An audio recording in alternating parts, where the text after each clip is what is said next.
लोकतंत्र में जब आप विपक्ष की भूमिका निभाते हो तो आप पे प्रहार होते हैं, आप पर मुकदमे होते हैं, आपको डराया जाता है, आपको यातना दी जाती है, आपके परिवार पे यातना दी जाती है, सरकार की ताकत का दुरुपयोग होता है। और ये भारतीय जनता पार्टी करेगी भी, सही करना भी चाहिए। अगर वो नहीं करेगी तो आपका खून कैसे खोलेगा?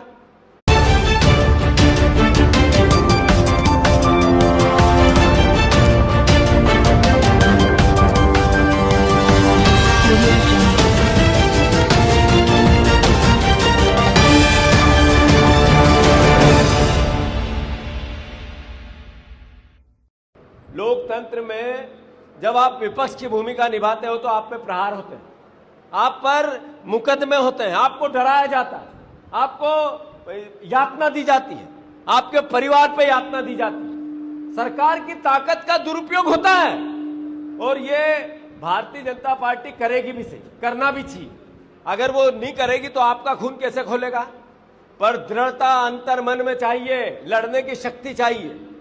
जो व्यक्ति ये सोचे कि मैं लोकतंत्र में विपक्ष की भूमिका निभाऊं और सत्ता पक्ष उस पर प्रहार नहीं करेगा, करेगा, जरूर करेगा, किया है।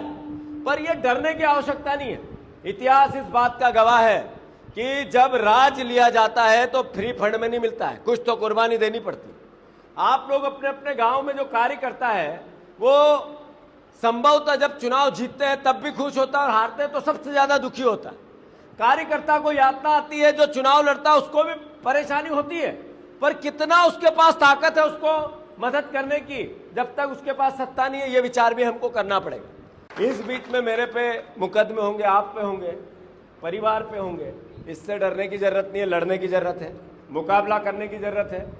ये भारतीय जनता पार्टी लोकतंत्र से कोई इसका दूर दूर तक का वास्ता नहीं है, इसका तानाशाही से वास्ता है, इसका लोकतंत्र में वोट के अधिकार को छीनने से वास्ता है। ये विधायक खरीद फरोख्त लेके आए, ये सरकार गिराने का नया चलन लेके आए, ये स्वायत्त संस्थाओं को गुलाम करने का चलन लेके आए, ये सेना के शोर पे वोट लेने की इच्छा लेकर देश को गुमराह करने की षड्यंत्र के साथ आए। ये सब संकेत क्या है? ये संकेत है कि इनको लोकतंत्र में भरोसा नहीं, ये केवल राजतंत्र, एक तरह से तानाशाही चाहते हैं।